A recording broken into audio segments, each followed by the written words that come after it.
It's October. That means zombies, vampires, werewolves, necromorphs, creepy naked inmates, the fractured memories of our own trauma and how they come back to haunt us. Moms.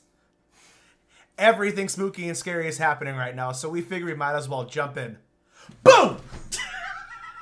We're talking about scary games. Fuck yeah.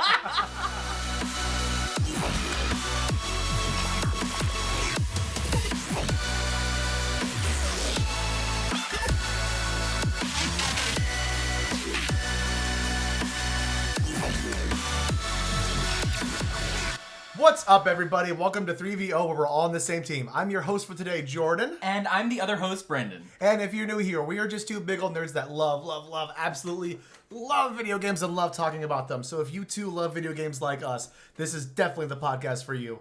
Today, we're going to be talking about one of our favorite things ever, since it is Halloween time. It's a month of October where we are right now. So we're going to be talking about our favorite scary games, things that we like, things we don't like, the series we've loved forever and whatnot. But as always, before we get into all that, first off, Brendan, fantastic costume. Oh, well, thank you. I try. But just to be clear, you're not Harry Potter. It's hard when you're a person that wears glasses and Yes. you put on anything remotely Harry Potter related. Yeah. And especially if you're like a white boy that wears glasses with brunette hair. Like, Yeah. it happens. I feel like even if you ran with like Slytherin colors, people would be like, Harry Potter's not in Slytherin. And you'd be like, Right. I'm not trying to be Harry Potter.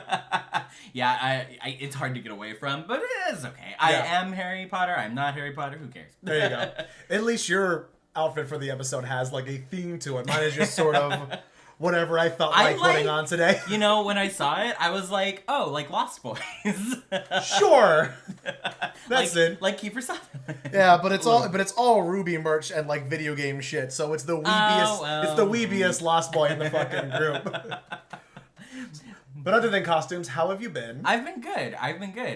If you're listening to the episode today, happy Halloween. Yes! This episode comes out on Halloween, which is so I'm exciting. so happy that's the way it's going to work out. So great that it worked out like that, I know. Couldn't have asked for a better timing on that. It's true. If you're listening to this episode right now, I have just come off of 2 parties back to back. Same. And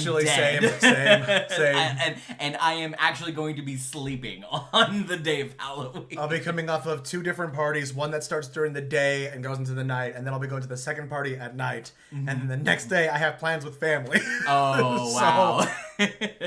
This is the most conscious you're going to see me for a little bit. It's going to be... But we have to.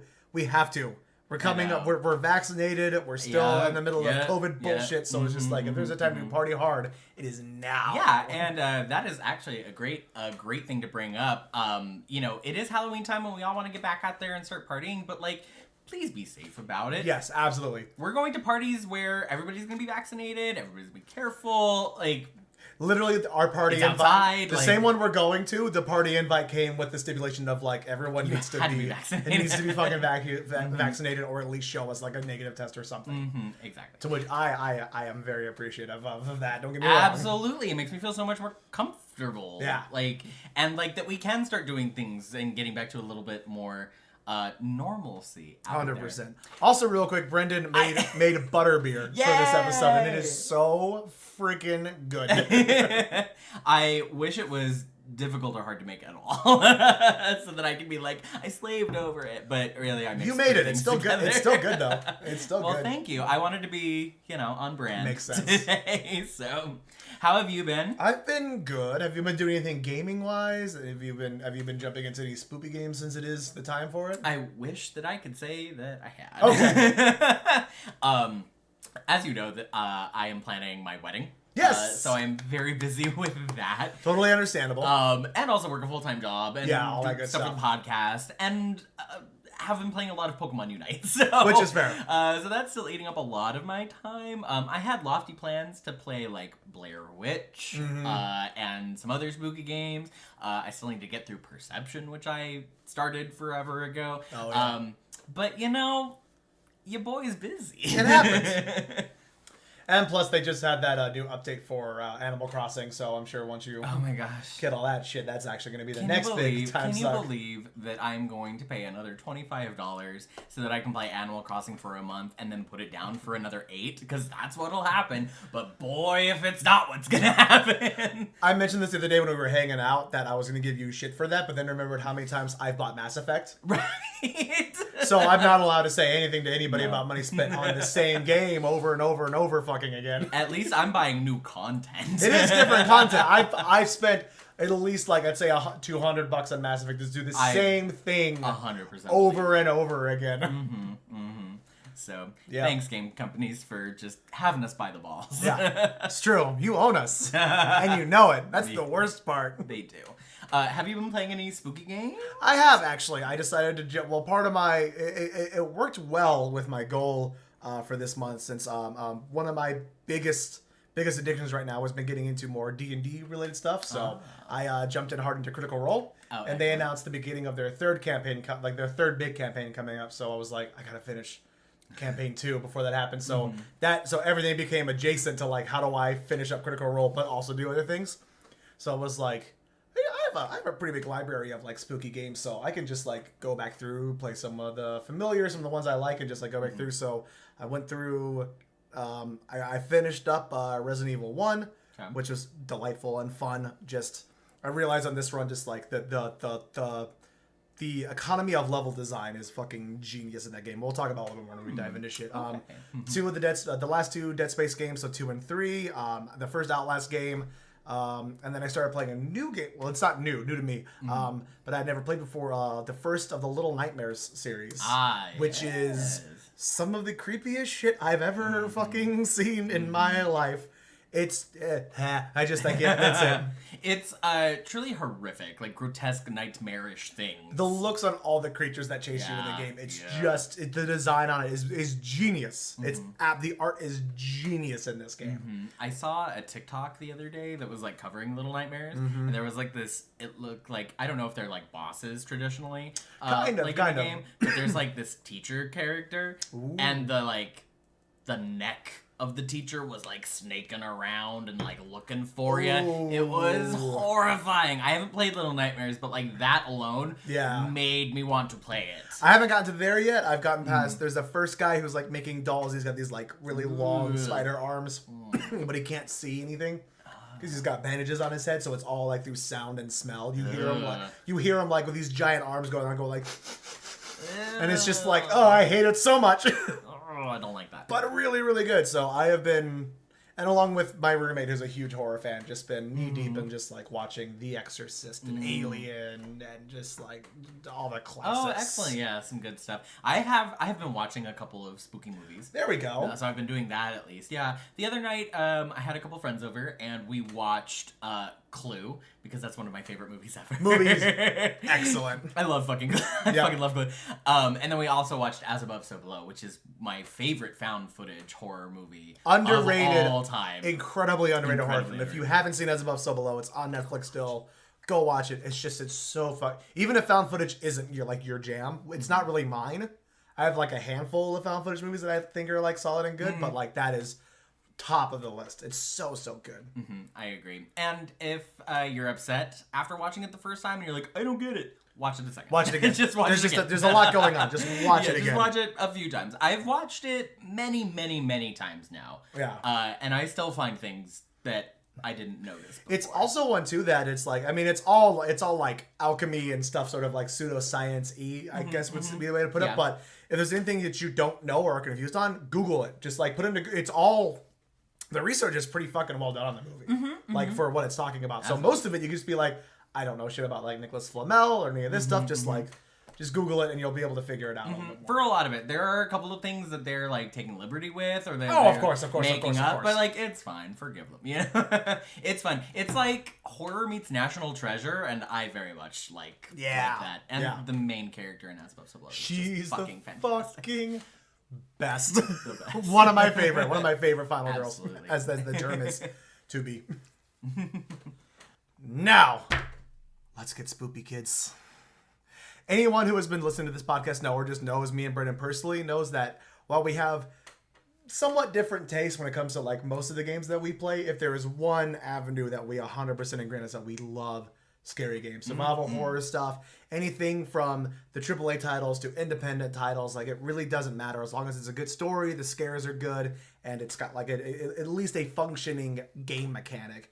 You and I are big fans of it. So I had the idea, or well, we kind of had it together in the last episode, but I figured that it'd be a good idea for this episode, since we are in the time of maximum spoops, that we would just go ahead and do an episode where we just talk about scary games, the things that we like about them, maybe some of the shortcomings of some of the titles, that even if we love the franchise and whatnot. But before we really jump in, I was wondering, what's your first experience with scary video games, if you can remember? So, I would probably have to say, and I wouldn't even call this game like a horror video game. Okay.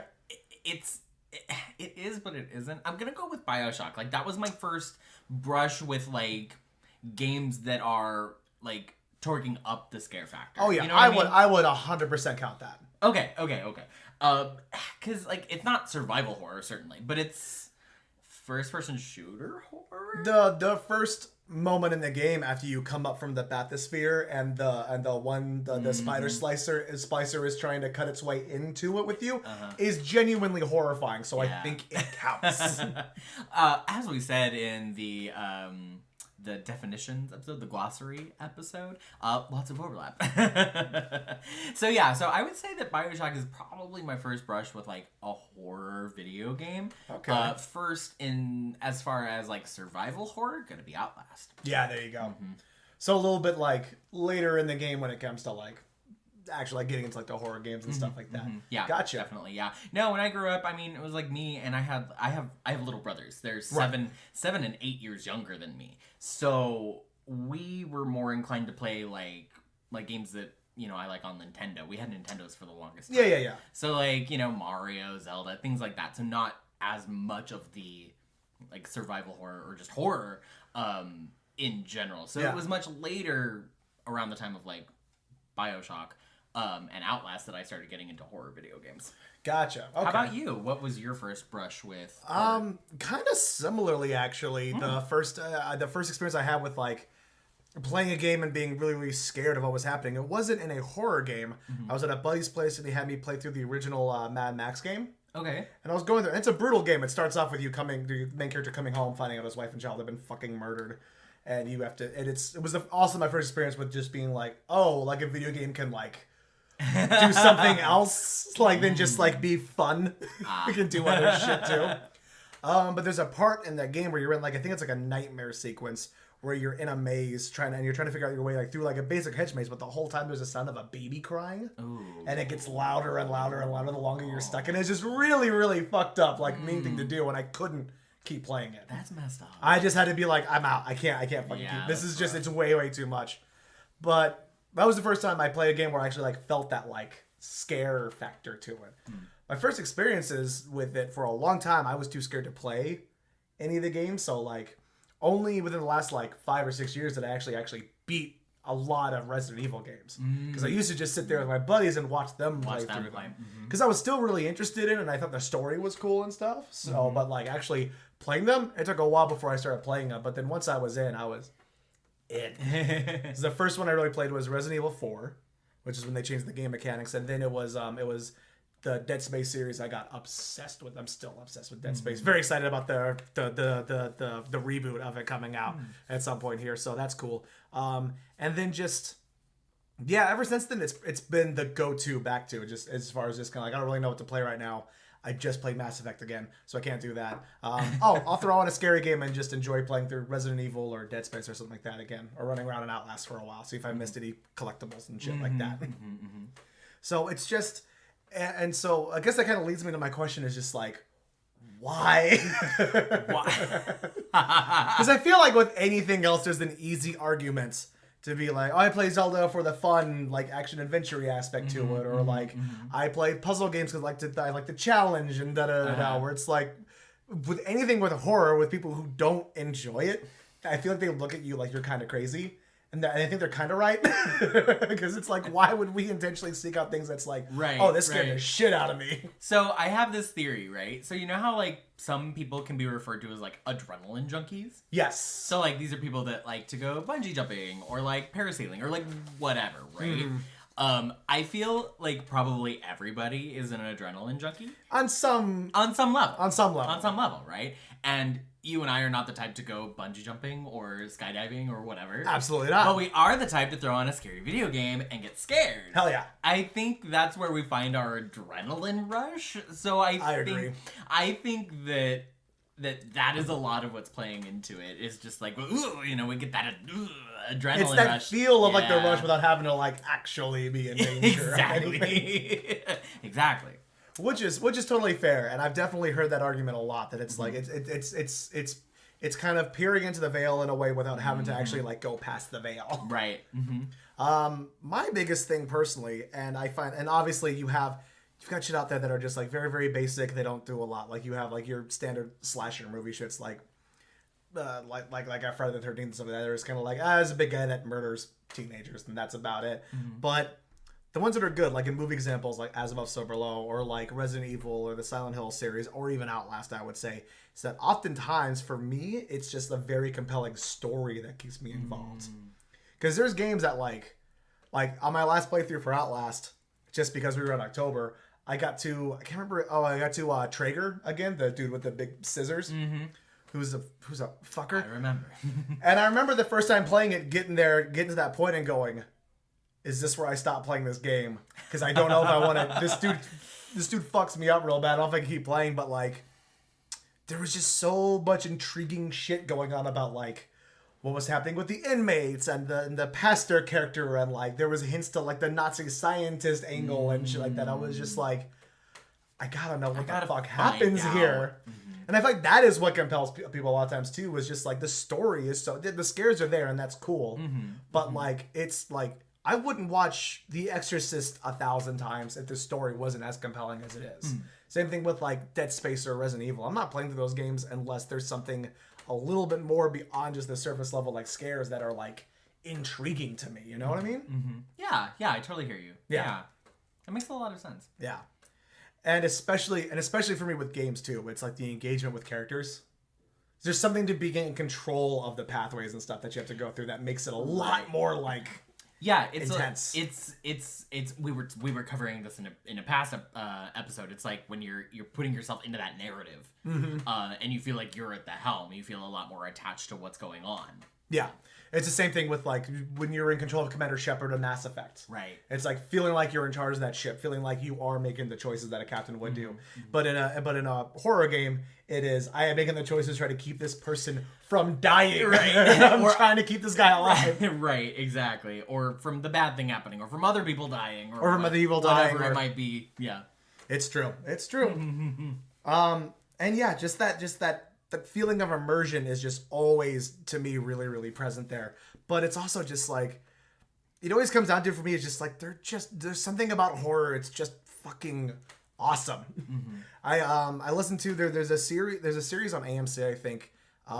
It's called like Masters of Horror or something like that. It's run by this guy Eli Roth who made like the Hostel series and stuff like that. Okay. But it's basically just a series of interviews with like the kings of horror. So it's like, you got like Stephen King, Ari Aster, just like, the big names out there right now in terms of like horror and stuff goes. And I was watching the one that he did with Stephen King, where Stephen King has this great quote, and I fucking love it. He says, dude, even the worst horror movie I've ever seen was fucking awesome. And I think there's some truth to that. Like, even, because like, at least for me, and like, to be fair, I don't know where you're at, but I'm kind of a horror slut. I'll just like take it in any form I can get. Movies, books, video games, TV shows, podcasts, just give it to me. I need it. Please. So I've run the gambit of like the genius shit, like Midsommar with Ari Aster and like The Lighthouse and The Witch and stuff like that. So it's like the high concept, like cerebral horror kind of stuff. But damn, if I don't like just throwing on a slasher and turning my brain off sometimes, you know what I mean? Like there's still something fun, just something enjoyable about like, even if it's stupid, right? I still love it. You know what I mean? I think it's got something to do with it being so like Not that this doesn't happen in real life, but for like most people, like the events in like slashers or like horror is like generally like very fantastical. Yeah. You know, there's always like, an element that makes it a little bit unrealistic. over the top. A little over the top. Yeah. Like a Saw movie or like Evil Dead. Evil Dead especially, right. for sure. It's like ridiculous. It's insane. But it's fun. The fucking Evil Dead movies are some of my favorites. And they're also ones when I feel bad because when I show some people, they just kind of have a look on their face and they're just like, why? And I'm just like, what do you mean, why? Look at it. The man's got a chainsaw on his hand. And they're like, yeah, that's the problem, Jordan. I'm like, yeah, we can't hang out anymore. That's where you lost me. Yeah. That's where it won me, though. Like, so. Well, those are the kind of people that you don't need to be showing movies to. It's true. It's very, very true. More than on that, I would just like to spend some time just to take a section of a filthy casual approach to this area and just sort of like talk about our favorite games and like some of our favorite stuff and whatnot. Yeah.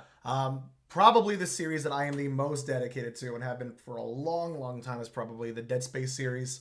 Kind of RIP because they're doing like a full reboot for the series, I guess. But that's it's cool because having replayed it through this last time and played through the second two games, I could see where it's like there's things that I could tell that it's like, I know what you guys wanted to do here. But because of like graphical or just like system limitations, it just wasn't gonna work out that way. Like I feel like you could feel like how much more stuff they want to do. But like Dead Space to me is the prime example, in my opinion anyway, of like where the combination of elements is almost perfect for me. It's like it's genuinely scary. The gameplay is so good. It's such a fun game to play. And it's got a great storyline and really, really compelling characters. Isaac Clarke is a great main character for a game. He's a little bit like you can argue he's a little bit of a generic, grumbly white guy, again, which we've had enough of. But just like the way the game tracks him dealing with trauma throughout the series and the whole game is just about it's about trauma. It's about what's the word I'm looking for here? Jesus Christ, when is not sorrow, but like despair kind of, but more just like that feeling of like dealing with like the loss of somebody, like a death of someone you care about. It's fucking there's a term, you know what I'm trying to say though. There's a term for it, but I can't think of it right now. Loss? Yeah, just dealing with loss, I guess. Anguish. Yeah. Anguish. I think that's what I was looking for. I think that was it. Okay. But as usual though, that's for me too, is that like with horror, there's always the surface level, for the most part, there's always the surface level of like what it's about, which is, in the case of Dead Space, stuck on a spaceship. Right. There's essentially space zombies trying to kill you. Right. You have to get out and survive. But there's also levels deeper to the story of like what it's really, really about. So that's what has always really compelled me about stuff like that. Yeah. Yeah. What about you? I know you mentioned it's a little bit limited for you, but it is. I can definitely expand my horizons when it comes to horror, survival horror. I mean, can't we all? Can't we all? Right. My probably all-time favorite, I feel like we're saving to the end, so I'm not going to name it yet. Okay. Are we saving something to the end? Were we talking about saving it to the end? I mean, we weren't, but I feel like we should because, like, R.I.P. that game. Oh, and yeah. Sorry, I just caught up. Yeah, caught up with you. You're right. I'm like, that's the major. That is the one that I feel anguish over. Got it. Gotcha. No, fair enough. I got you. I haven't met a horror game though that I haven't enjoyed on some level though. Yeah, there's always something there for me no matter what, even if I don't keep playing it. Even like, do you remember like Slender, the 8 pages? Oh, that thing is so such a good exercise in like basic concepts. Yeah, it's like totally fundamental, but so good. Yeah. And it's the mechanics of it are very, very simple. The way it uses the scare factor is simple, but you don't need a lot for something like that, and it works. Also, I mean, Bioshock, I know I named it as like my first brush with it, but like Bioshock is excellent, and everybody knows that from listening to our Bioshock episode, but like, no, we're big fans. That is a really great game that, again, strikes a really good balance between like good narrative, good story, and it's really scary at some points, and really makes you like terrified of like what's going on. Oh yeah, well, because that one is it's so weirdly grounded in reality, because it's like in a basic form, it uses the idea of like addiction to things and whatnot, and what that turns people, and what that really turns people into. So that's got a little bit of a grounding there that I think is what helps you attach to that and makes it, and does make it scary. I know it's not labeled as like a horror game, but like, isn't it? Like, it really is. Isn't it? Yeah. I'd say for the first couple hours you play it is, but then once you start learning how to like work with like perks and powers and stuff, and you start amping your shit up, then it's just, for me anyway, you kind of end up just kind of walking into rooms being like electric blast shotgun, like, and then just. I don't know. It's still spooky. Oh, it's still spooky. I'm not saying that. The environment and the way it's all set up is horrifying. And it uses a lot of like mechanics and tropes from horror to like create the environment. Yes. You know? Yes. Like where you're like walking down a hall and you can like see a splicer's shadow on the far wall where you're walking towards, and then you can like see the shadow like hear you, and they kind of get up and then they like jump out of the way and you can't see it anymore. You know, just things like that. It's like that's horror. Oh yeah, or just like the really odd shit, like seeing the beginning of the game, you see the splicer who's like cooing over one of like the baby parasol or whatever they're fucking called. Yes. And just like going in and you're just kind of like, I don't know what to do. And either you do what I do and you walk up and you whack her, or she turns around and starts trying to kill you, and then you look inside the carriage and it's just a fucking gun. Yeah. Yeah. No, that one's great for just little things like that just kind of keep you going like, this shit's really fucked up here. Yeah. I mean, Outlast too, which again everybody knows from listening to our Outlast episode. Go listen if you haven't. Yes, but again, incredible game. Just a great, to me, the prime example of doing something where, because like I said, like I'm a big fan of Dead Space and Resident Evil and stuff like that. In those games, there is a way for you to kill the monsters, and obviously, especially with Resident Evil, the best way to do it is to conserve ammo and like see how much you could do without trying to kill stuff, because supplies are limited in that game. Outlast, you got nothing. There is no way to defend yourself. You are just running. But also, as we talked about in that episode too, still maintains a really fun gameplay. Absolutely. Like it's still a really fun game to play. And that to me is the toughest thing in any kind of a horror game, is like that balance of like, you need to limit your players. You have to. You just have to in order to create that feeling of like, shit is scary. Right. That feeling of like the walls closing in around you. Yeah, you need to maintain that throughout your game. Yeah. But still making sure that like your players have fun playing it, because that's, I can't think of any examples off the top of my head, but that is my biggest complaint with some horror games, that it's like, I get you had to limit my mechanics here, but I'm not enjoying playing your game. Like I'm not even that like I'm scared. I'm just frustrated. Because this doesn't, the feel is off. Do you know what I mean? Like sometimes the feel is just like, it doesn't work. Yeah. There's probably non-horror games that kind of lean into what you're talking about.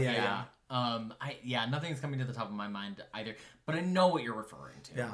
Well, I mean, we didn't really talk about too much, but honestly, for me, it was playing through Outlast 2.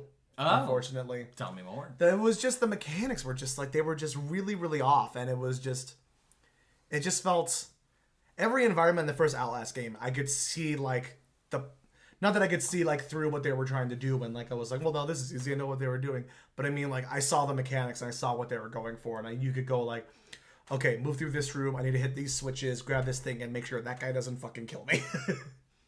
Whereas with Outlast 2, it was like I'd see the playing field and I would just go, okay, let's make that work. And it was like the game didn't let me do it. Oh. If that makes sense. And not even like a way of just kind of like, oh, it just didn't, you had to figure out how to play the game the way you want to play it. I'm a Resident Evil fan. I am used to figuring out how the game wants me to play. It was more that it was just like, it just felt like the plan wasn't there. It was like they got halfway through and then went, that's probably good enough. You know what I mean? It was like, it didn't feel like, the environments didn't feel finished. Okay. In the way of just like that it was an actual like plan for like, here's how we want players to navigate through this game. So did you find it like hard to advance and like get past obstacles, or? Yes, but not in a way that it was like I just wasn't adjusting to the difficulty of the game. It was like the mechanics of the game itself weren't working the way that they were supposed to. Like with if that makes sense. Like with the tools, like with the toolkit that I have, I don't know what I'm supposed to do. I don't know what I'm supposed to do. So I'm just gonna try lots of things until something works. Yeah, which normally I'm fine with, but it just kind of like it always felt like it was just like luck or happenstance if I got past an area. It wasn't like in a game like Portal where you spend hours and hours and hours in one room and then go, oh, I got it. Right. And then, but then it's like, oh, fucking duh. Of course it's that. Now it collects. No, that's on. Whenever that happens, I'm able to admit like, oh, that's on me. I didn't figure that out right. So, but then once I get there, I'm like, oh, okay. I didn't see the forest of the trees. That was on me. But this felt more like I was just. This felt just, I don't know, I just felt lost completely with like no roadmap or anything. And it's like, it's not, you didn't have that like light bulb moment of figuring something out like, oh, I gotta try this and then it'll work. No, it was more just like I suddenly stumbled to the next area and I was just like, oh, I guess I did it. Yeah. I know that feeling all too well. Nothing's coming to mind, but I know what you're talking about. Yeah.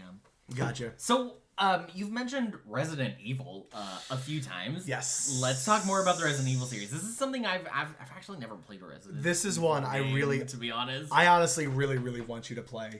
Some of the Resident Evil games. I would love to. Because it's a survival horror game, but it's at its core, especially the original ones like 1 and 2 and the original 3. The new one got a little bit the remake of the third one got a little arcadey, which is not a problem. It's just it's different. But like 1 and 2 especially, they are puzzle games disguised as a survival horror game. So I think you would personally have a really good time with like figuring out the mechanics and like how to work through and whatnot. But it also starts with basic premise. You're an elite. You're sort of like a semi-SWAT type team in the woods looking for another part of your team that went missing. And while you're out there, you get attacked by zombie dogs. You get chased into a big mansion. And then you just have to try to figure out how to get out of there. But while you're there, you discover this like underground laboratory and this like link to like biotech weaponry and terrorism and just like secret shady dealings with the government and shit like that. And it's all just super fun and super fascinating. Interesting. Yeah. Intrigue. Yeah. But another one where it's like you are locked into the gameplay. It's referred to as the tank controls, where it's like the best way I can describe it is sort of like it's move forward, stop, turn character, then move again. Oh, that like arcade kind of thing. Very much. Yeah. Definitely like that. Okay. But you're limited to that, and the camera angle is fixed too. So it's not like you're in a third person or a first person, and where it's moving with the characters. I know what you're saying. Very like House of the Dead at like an arcade. Yeah? Or House of a Thousand Corpses at an arcade. Like No. You were right. House of a Thousand Corpses is a Rob Zombie movie. House of the Dead is the arcade game. Okay. Yes and no, because House of the Dead is an on the rails thing, where it's like it looks like a first person shooter, but you have no control over where you're looking. Right. Whereas with Resident Evil, it works more like camera angles in a movie, where it's like you move through, like say you're in a location, you move through the location, but the camera is always at this fixed point as you move through it. Oh, like Silent Hill. Yes, very much like Silent Hill. Thank you. Okay, Okay, got it. Yeah. Very much like Silent Hill. I was thinking like first person, that like arcade, like dunk, turn, dunk, you know? No, they did not one like that. No, they did one like that, but it sucked. I feel like that was the one that I might have had for a hot second on the Wii. Yes! I didn't like it. It wasn't good. It didn't work. Yeah. I was just like, if I wanted to play this, I would go to the arcade and play it. Which is what they were doing. They were kind of trying to create like an arcade-esque game that kind of worked. And there were Resident Evil arcade games, right? That were kind of in that then? I don't know. I don't really know if there were any like, other than that, they tried to make it an arcade thing. I don't know if there were ever all any of those like first-person zombie shooters at the arcade kind of blended together for me. Only big one that I know about was House of the Dead, and there were a couple of sort of there were some knockoffs of that. Yeah. Like there was like Carnival, which was one that I played as a kid at the arcade growing up, which is just evil carnival, and you have to shoot your way through, and there's like evil elves that shoot you and shit like that. Of course. You have to fight evil Santa Claus at the end. Amazing. It was awesome. It was like, when I was 10, shit was prime. It was why evil Santa at the end of a carnival? I don't think it was... Oh, to be fair, okay, the Evil Santa wasn't the big baddie, but the first section you went through was like a winter wonderland setting at the carnival. End of that section, there was... Evil Santa. There was an Evil Santa you had to fight. Naturally. Yeah. But there was, yeah. But so it's just like, that's another one too, where it's just like, and especially even in the HD remakes and the most recent, like, full remakes of the original games, it's like, it's so silly sometimes. It's so goofy. Yeah.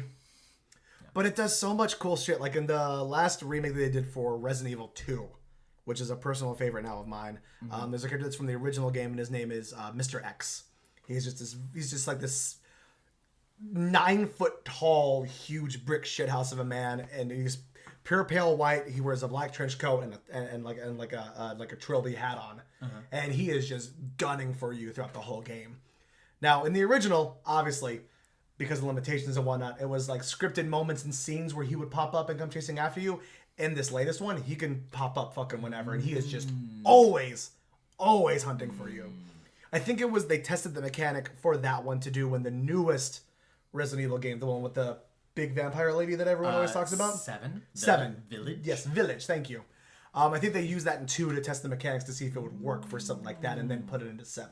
That's my theory. I have no proof of this at all, but I think that's what it was. That makes sense. Yeah, but it was, yeah. And so it's just that aspect of just like the, I can't stand still. I can't hold still. I have to just go. I have to just fucking run. Or even in something like an RE3, the recent remake of RE3, which is, I mentioned a little bit ago that it's a bit more arcadey. It's sort of just like moving from moment to moment and just kind of going along.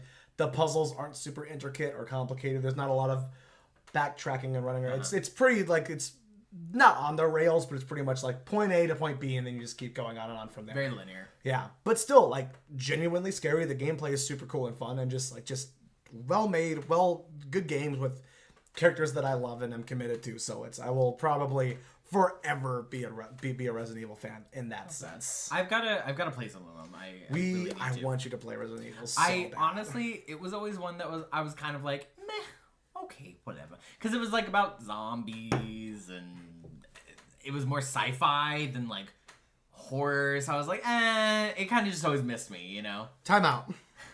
I'm sorry. On what planet are zombies more sci-fi than horror?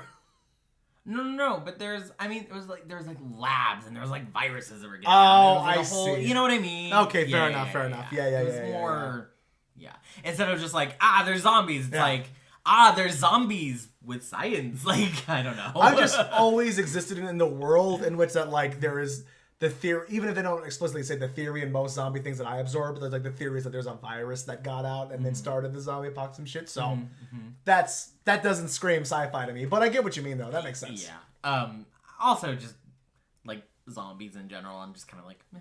So I'm not gonna get you to play Left 4 Dead anytime soon, or the recent reboot but Back 4 Blood now. Back 4 Blood, right? No, you probably could. Okay, because they're so much fun. Yeah. Another one of my favorites is the Left 4 Dead series. I remember playing a bit with you and Susie. Yes, we played a little bit on a little bit of multiplayer. Yes. Yeah. Well, they're multiplayer games. They're designed as multiplayer games. Well, there you go. Yeah, they were the last good time of like local co-op. Where games were made where you could just sit on a couch with your friends and just play. But apparently no one wants to do that anymore, so they stopped making games that would let you do that. I love finding a hidden gem of a couch co-op. It's so good, but it's so fucking rare to find. It's so rare now. And I don't understand. I mean, like, from a business standpoint, I get it, and it's still shitty and it sucks, but like, I don't understand why. I know. Why they think that's fading away. Yeah, it's sad. It is sad. But Left 4 Dead's a big gamers one. don't have friends, I guess. I don't know. Which is fucking insane to me. I know. And that one's holding on. But Left 4 Dead is also an example of just kind of like very simple mechanics. It is a straight up first person shooter. You can shoot, switch weapons, use a health pack, and whack a zombie back if you need to. And that's about it. But that is where, and back in the heyday when Valve made video games. That was what they were really good at. It's sort of similar to, I think, the kind of what's been referred to, at least I've heard it referred to as like the Nintendo method in a way. Oh. Is that it's like you come up with a game mechanic and then you just find as many ways to make that game mechanic work in a game and you run with it until you run out of ideas and then you're done. Looking at you, Mario. And then that's it. No, Mario was the prime example because it's like for Mario 64 especially, it was just kind of like run, jump, climb, pick up a few power-ups. Yep. These are your set tools, make a game work that way. Which is to me is a great way to make a game because then it's like you're not just adding bullshit in later to make your game work and whatnot. Right. But like, yeah, no, Left 4 Dead is a prime example because it's so simple but so well done, and it's not a insane storyline, but I'd say serviceable enough to make you interested in just like fun characters. Like they're all total archetypes. Like there's just like the badass veteran, the biker guy, the survivalist chick, and then just like the everyman, but somehow is able to survive. So it's like it's all familiar, but engaging enough to keep you involved and whatnot. Absolutely. So, in talking about simple games, yes, very simple mechanics, I think it's time to talk about something that we both love very, very much that is gone. Anybody who is a horror game fan, I'd say a horror fan in general, you were upset when you found out that this thing fell through because we got the smallest taste of something that was gonna be. So I really don't like building things up, but since it's gone, we can do whatever the fuck we want. It was the introduction to us of PT from back in the day. Was such a light at the end of a very dark tunnel in a strange way. So we should tell you about PT if you're not familiar. If you don't know what PT was, it was the PT stands for Playable Teaser because it was announced at the time that they were going to be rebooting. I'm pretty sure they were fully rebooting the Silent Hill series. Correct. And it was being taken over by Hideo Kojima and Guillermo del Toro, who was, if you know anything about either one of those men, I mean this as the highest praise, they're fucking lunatics. Just the definition of insane artists. Absolutely. Like, just in any other field, you would not appreciate them. But thankfully in this, and especially in gaming, for someone like Kojima, that was one of the first times I ever heard like the name of a game designer referred to with such like respect and reverence. Outside of like his name escapes from the gentleman who made Mario and stuff like that. But that was like I grew up with hearing like, yeah, this is the guy who like made Mario and shit like that. So like, but like Kojima was one that I was always just like, oh my god, this is the dude who like made the Metal Gear series and shit like that. This man's a fucking genius. Yep. Sometimes a little too wordy for me sometimes, which I know coming from me. Saying a lot. But I played through Metal Gear Solid 2 a while back. I played through it twice because I wanted to see something. Playing through it the first time, not skipping cutscenes, it was 8 hours long. Playing through it again, skipping all the cutscenes, the game's 3 hours long. Wow. That is a problem. That is a problem. I'm just... I love it. Don't get me wrong. There's a part of me that still loves it. However, that is a bit of a problem. But the fact that those two crazy motherfuckers were going to get together and work with something like Silent Hill, which I have a very, very limited experience with the Silent Hill series. Oh, and me, even less than that. Yeah, and I know it's incredibly well respected because of what it... You want to talk about something that is cerebral and takes like so many things in consideration. Like the first two games, it's just about dealing with the main character's trauma, and everything in the game is a manifestation of their own trauma that they're trying to fucking process and deal with. You barely see that in mainstream horror movies. Getting that in a video game in the fucking 90s? That was insane. Also, way more gory than anything else out there. While everyone was complaining about Mortal Kombat, there were kids just like fucking around Silent Hill. Just watching like terrifying shit happening in front of them, but no one was talking about that. And so these two men came together. They released this thing called PT, Playable Teaser, which is literally just you walking around one hallway in your house in constant circles over and over and over again. And just the things that happen around you while you're doing this is, to this day, some of the most horrifying shit I've ever fucking seen in my life and experienced. I feel like it laid the groundwork for future games to use that sort of like looping mechanic, especially like Layers of Fear. Dude, that's when you saw so many games come out and using that kind of mechanic. Right. Yeah. It was genius, and it was terrifying because you really felt trapped. Yeah. Like stuck in this never-ending loop. Yeah. You know, just walking through doors. And you would just be in the same hallway over and over and over. And, I mean, there were genuinely times where you would get stuck if you didn't know what to do. Yep. because it was dumb stuff like, go look at this painting for 5 seconds and then turn around. And then, that was where it drove me a little nuts because there was stuff just like at one point it was Yeah. I had a mutual friend of ours, Pierce, over one time because he had played Doom and beaten it, and I was just like, I always get to here and I get stuck, and he goes, open the menu, and when you're fucking kidding me, and he went, yeah, open the menu, hit the zoom button, click, and it would go into a spot on the menu, and then I found the piece of the puzzle I was missing. I was kind of like, no, how fucking dare you? Well, and Don't get me wrong, there's 100% some Kojima shit. Right. And I played the Metal Gear games. That's on me for not making that fucking connection on my own. Should have figured that out when I was. Should have figured that one out. But still, fuck you.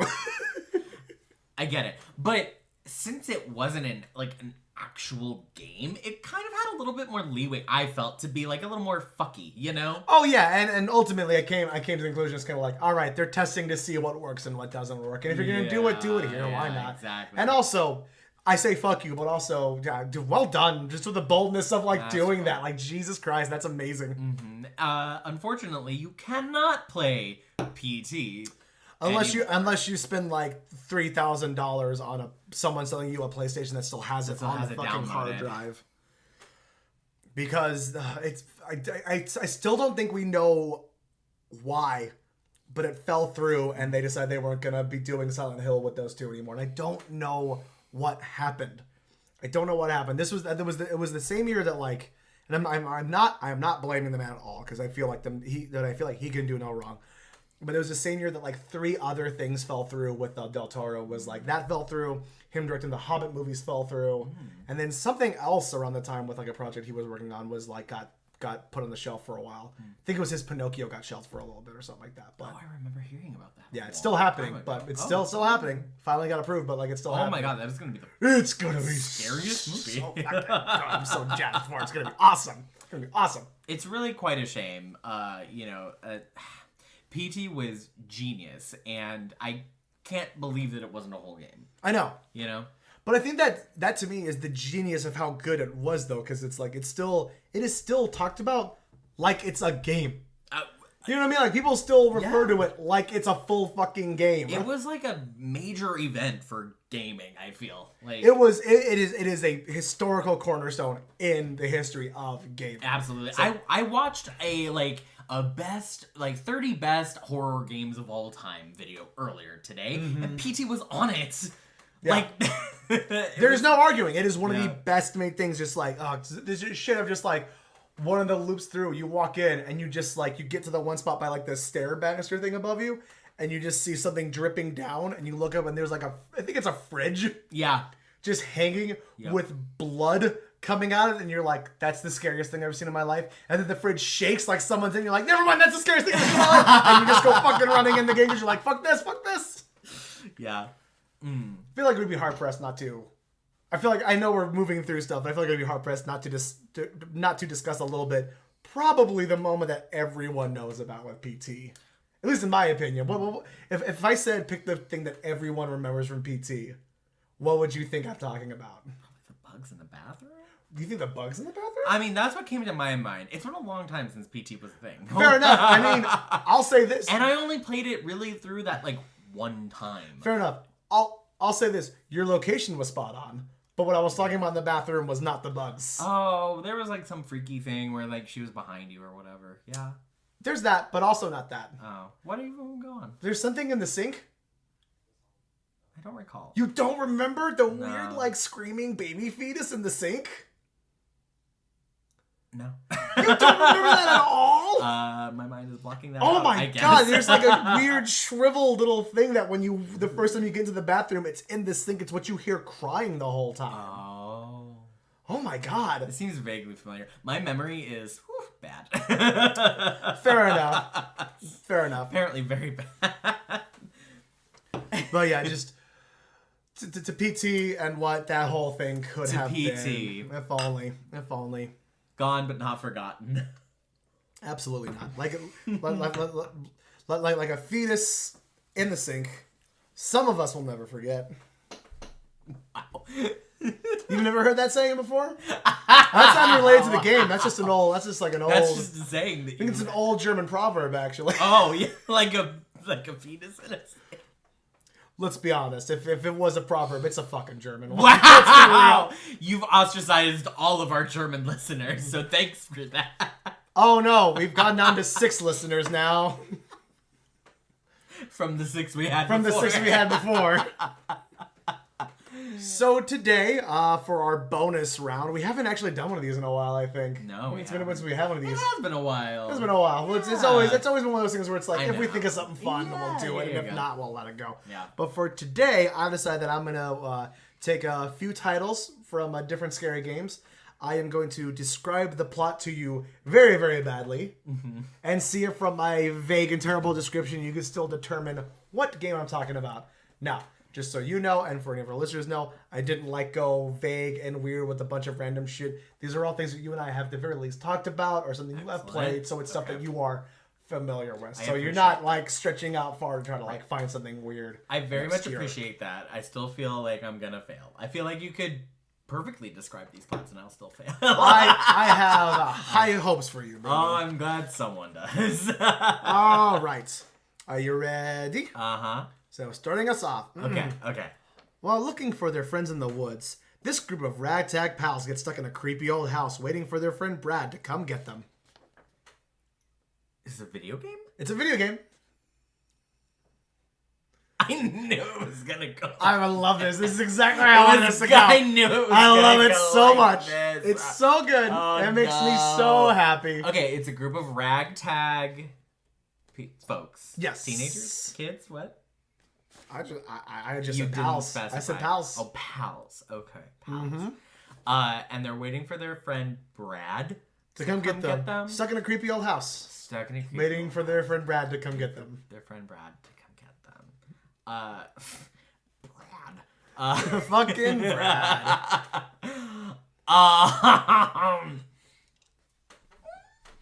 How old is the game? This is from... I can't remember exactly the time. Or early 90s? Early 90s. Early 90s. How early? Like before I was born? Because that's really unfair. Jesus, when were you born? Wow. I don't remember. When was I born? 93. And you were born in 87. Nope. I was just like, because I was like, if I get it, then I'm fucking awesome. But I have no. You had nothing. 89? 89. Ah! There you go. That was my Almost. second. Almost. So you were born in 94? 93. 93. 93. This was like 94, 95. Oh, okay. What system was it on? This originally would have been for the first PlayStation. First PlayStation? Yep. First PlayStation, later the Dreamcast. It has gotten an HD remake, if that helps. It's gotten an HD remake. Mm-hmm. Okay.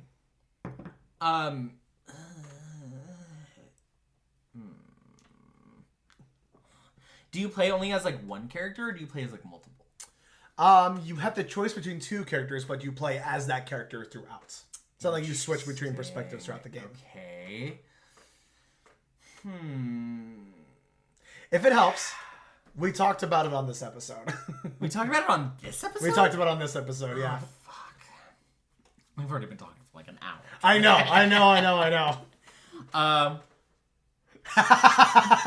Just look at the outline. Is it a Resident Evil? Yep. Oh, okay. It's Okay, that's why I didn't know. Okay. It's the first Resident Evil game. Oh, okay, that's the first. Oh, okay. Because the whole thing is that you get stuck out there because your pilot for the helicopter that dropped you off, Brad, takes off, so you're waiting, but you get word that he's gonna try to come back and grab you guys later on. So it's okay. Yeah. I knew I was gonna be terrible. This is gonna be great. Oh God. Okay, I'm gonna say one for last that I originally wasn't going to. Okay, so the next one. You take a terrible job at a terrible place where each night could end in your violent demise, but for some reason you don't just quit. Five Nights at Freddy's. Yep!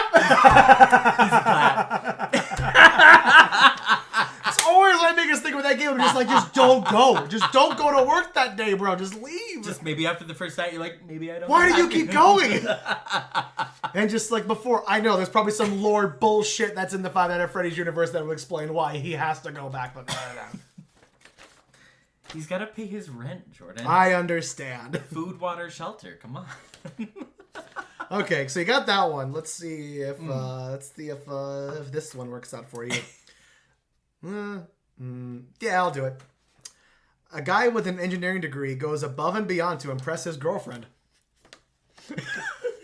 This is, I want to say, I'm proud of this because this is technically a perfect plot description for this game. A guy with an engineering degree goes above and beyond to try to impress his girlfriend. Here's the thing I'll say. You have actually played this game. Wait a minute. I can see how your brain has put this together. Hold on. I just got to figure out what game it is. Is it like Bioshock? It's not Bioshock. Oh, okay. Good guess though. Right, like that. Very, very good guess. I could see the tracker you got to know where you were like, Jordan did some bullshit research and found that guy's an engineer or something. Yeah, exactly. It's some bullshit thing they never explained, like in game, but it's in like some backstory comic or some nonsense. Right, like one of the like audio files, like. No, I was not that shitty. Or like Bioshock Infinite or something like that. Yeah. I can see that. Okay, so it's not Bioshock. It's not. Is it like when did this game come out? This one is a bit more recent. It's like a 2008, 2009 maybe, I think. 2007. Okay. I think I was still in high school when this came out, so like 2007 would have been about when it came out, I think. Yeah, with an engineering degree, goes above and beyond to try to impress his girlfriend. Is the girlfriend alive or dead? And he's like manic. Ooh. That's a great question. I don't know if I want to tell you. I think you do. I thought that was a totally silly question, but I might actually get something out of it. You might actually get something out of it. It's just... Well, if you have to give pause to answer it, I have to feel like she's dead. Well, it's tough because it's something I want us to revisit because we might have already checked it out and something that never got released. I'm intrigued. Answer the question. She's dead the whole time. Okay, she's dead the whole time. You don't realize it, but she is dead the whole time.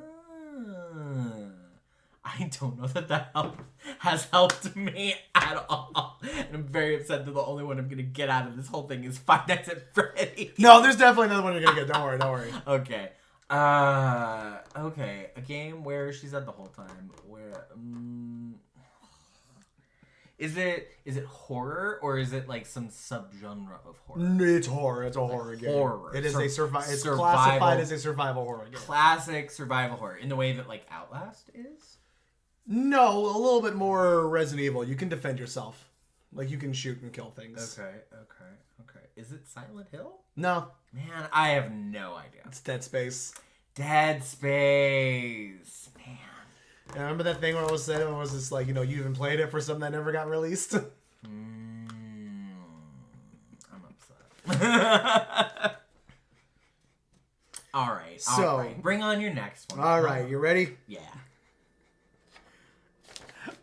I don't think you're gonna get this one, but we'll just make this one quick. But I want to do it just because I think I'm very proud of my plot description for this one. Okay.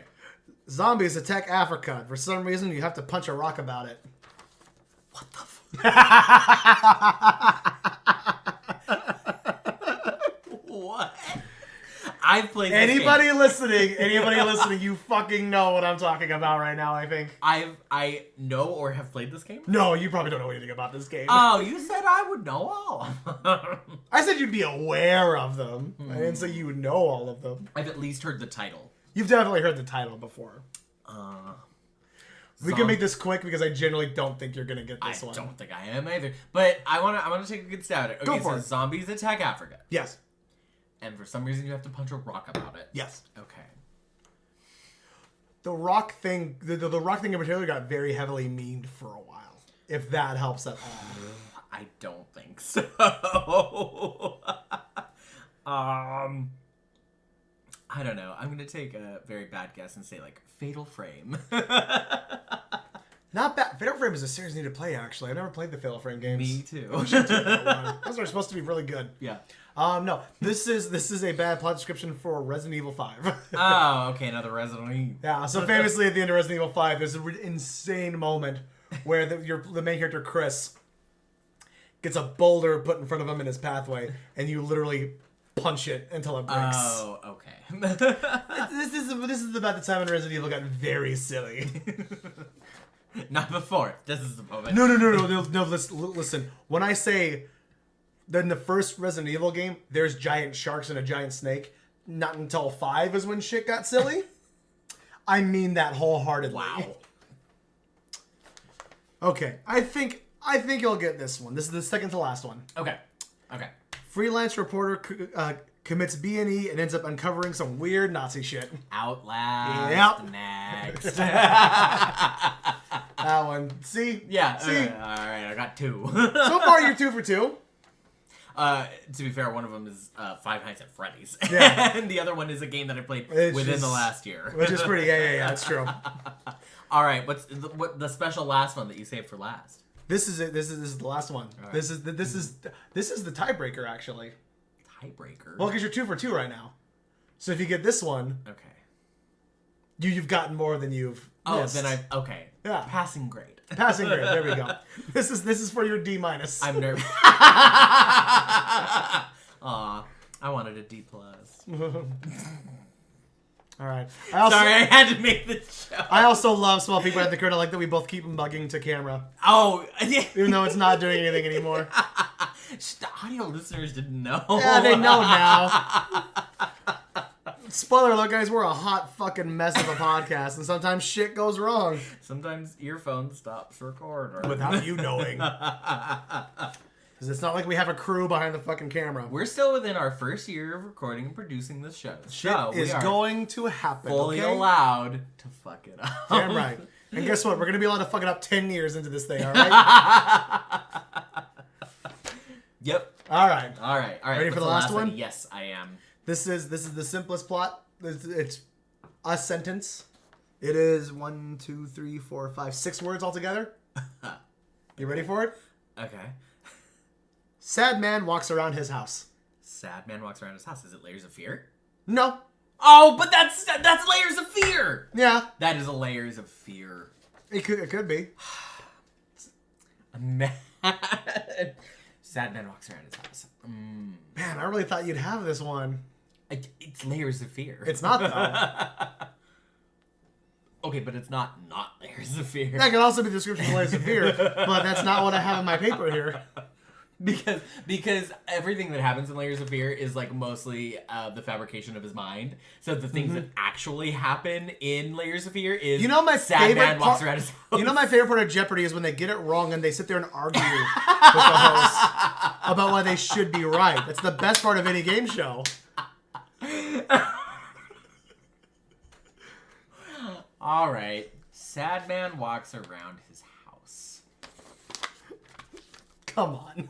I'm trying to think of games where you're actually like in a location that the character is like in possession of. Because usually you're like a character that's been transplanted somewhere else. You know what I mean? Sad man walks around his house. I'll say this. Think the literal around. Oh, PT. There we go. Okay. There we go. Okay. All right. Well, thanks for the. I really thought that one was going to be the fucking shoo-in one for you. Well, we spent so much time talking about it. Yeah, too. but not when it was so close to Layers of Fear. God, we didn't really talk about Layers of Fear that much. That should have been one. Well, we did a whole episode of Layers of Fear. We did a whole episode of Layers of Fear. We also need to play the second Layers of Fear at some point. I started it. It is pretty spooky. I need it in my life. I need to play it. Well, thank you for that, Brendan. Well, thank you for preparing the bonus round. To be fair, a lot of it was just like, how insane can I make these plot descriptions? Pretty fucking insane. So insane that it might actually completely describe another game. You're right, Brendan. It's the mechanics that are at fault here. It's not. Thank you guys for listening to our episode on scary games. What are some of your favorite spoopy games and the scares that you get from them? Be sure to let us know. And as always, if you have any ideas for future discussions for our show, you can send us an email at 3VOpodcastteam@gmail.com, and you can give us your ideas. You can also find us on Facebook, Twitter, and Instagram, and TikTok, all at 3VO Podcast, the name of the show, if you were unfamiliar. Make sure you comment, like, and subscribe to our show. It really makes a difference. It's so important. It's so critically important because we want to get out to the people that love video games. And if you're listening to us, you love us at the very least. Hopefully you also love video games. So, please tell your friend, your family, whoever, tell them about us. And just get the word out there because we want to reach all of the ear holes of all of the people that love video games. And we're gonna start working more on getting more content out there, just getting more shit online. We know it's pretty much the podcast, and then that gets released, and then we go quiet. So we've talked about it. We're gonna work on getting more stuff, but for the time being, to be fair, like I said, we're still in our first year still of working on it, man. And we're still figuring things out as this episode is evidenced of. Things happen, and with our luck, of course, it would happen in the episode where we got all dressed up for it. And set set design, man. We got candles. Man, it would. Man, if you're an audio listener, you should go check out the first 23 or so minutes of we look great. The recording. We look awesome. Until my phone stops recording and completely betrays me. But yes, please spread the word. Let other people know about us. If you have a friend that is really into video games or is really into hearing other people talk about video games, we would like to reach them. So please do what you can. It is literally free to, comment, subscribe, all of that jazz. It costs you nothing. It means the world to us. And to those of you who have been commenting and liking and sharing and whatnot, you know who you are. We love you guys so much. We really, really appreciate you. Just want to say that really quick. It's not we asked for this because we have to, because we're trying to make this thing a thing, But it's not that we don't notice you guys and we don't appreciate you guys. So just at the very tail end of this thing to say thank you for that. Just to make sure. We very much appreciate it. 100%. You are our favorite people. This episode happened because one of our regular listeners were like, so you're going to do it, right? And we were already going to do it. But it was just I texted Brendan, it's kind of like, our fan that told us to do it. We have to do it. We have to do it. And then that's a habit we'll keep in the future. It's not like we're going to do everything our fans tell us to do. But while we only have a select number of fans, we'll probably do it. Oh yeah, give us a request right now. Do it right now. I'll probably do Absolutely. And that's why you can send us an email at 3VOpodcastteam@gmail.com, and you can find us everywhere at 3VOpodcast. Interact with us now before we're big shots and we forget the little people. We will not forget you. We will not forget. My promise on this episode, we will not forget anybody who got us wherever we end up going. Thank you to everyone who is listening. If you've made it this far, have an excellent, incredible, amazing Halloween this year, and we'll see you next time. Stay safe.